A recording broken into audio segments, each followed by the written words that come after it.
Here are your notes for 6-6. It's on page 12 in your packet. So these are properties of trapezoids, a special quadrilateral. All right, so let's just do these definitions first. Right here for a trapezoid, it is a quadrilateral. So that means it has 4 sides with exactly 1 pair of parallel sides, not 2, like a parallelogram. So on the picture above, the parallel sides are these 2 right here. And you can tell that these 2 sides are not parallel to each other. So there's exactly 1 pair of parallel sides. There's 2 bases on a trapezoid, and those are the parallel sides.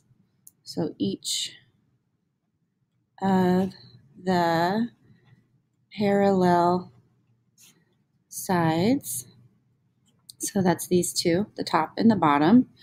The legs are just the non-parallel sides.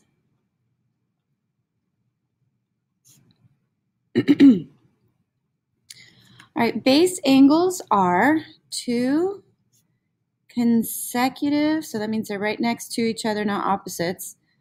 2 consecutive angles whose common side is a base. So I'll explain that. So these 2 angles, here's a base. So the base angles that go with this base would be this one and this one. And then for the top base, the base angles go with this one here and this one here. An isosceles trapezoid is a special type of trapezoid, and that is when it's a trapezoid whose legs are congruent.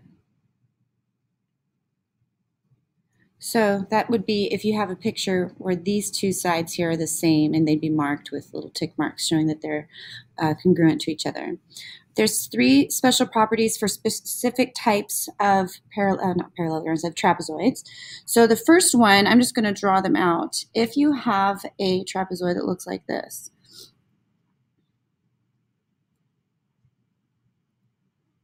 so that here I have the parallel, and then I'm shown those 2 marks. So this is the case where you have an isosceles trapezoid. So if you have a picture that looks like that, where the 2 legs are the same length, then there's a special property that happens. So then this is what's true. I'm going to mark these with letters here. Then that means the base angles are congruent. So A and D, angle A would then be congruent to angle D. And also angle B is congruent to angle C. Now they're not all congruent to each other because that would make it a rectangle. So it's just the top 2 are equal and the bottom 2 are equal. So I'll add, these ones are the parallel ones, and there's your congruent sides. So there's one. The next one is if you have a trapezoid and shows obviously the top and the bottom are parallel, and these one set of base angles is congruent, then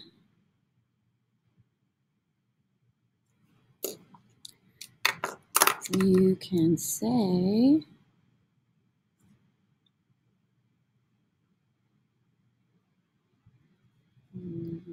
A, B, C, D.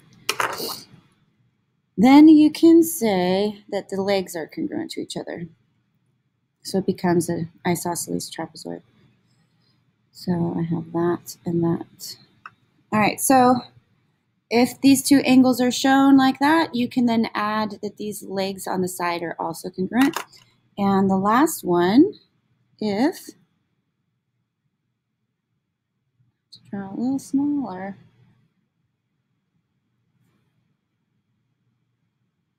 All right, A, B, C, D.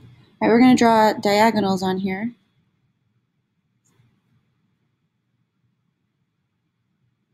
All right, so let's say you're told that the diagonals are congruent to each other. So if AC is congruent to BD, then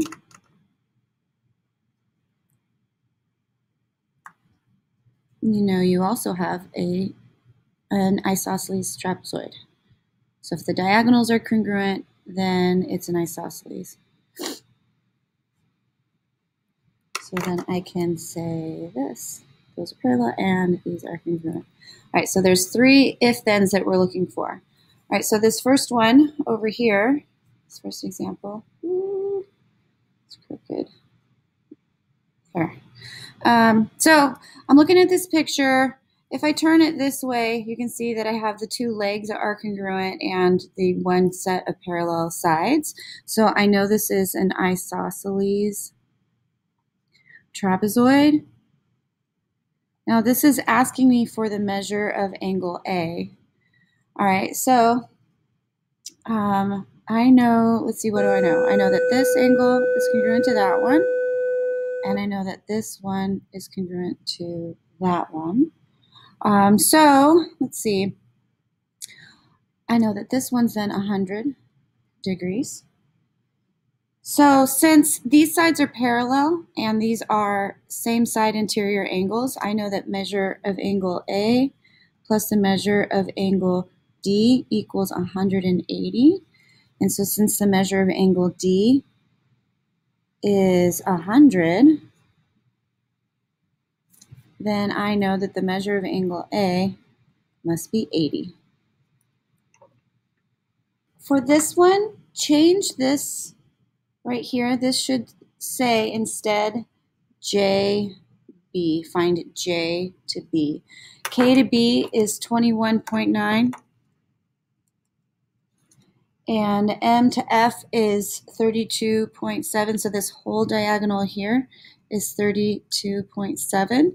So I need to find the length from J to B. Well, I know that these 2 diagonals are equal. So I know that 21.9 plus the length of JB, which would be this whole distance, should then equal this whole distance, which is 32.7. So I subtract 21.9 here. Let's see, I'm gonna borrow one. So I get 0.80, 10.8 then is the length of JB.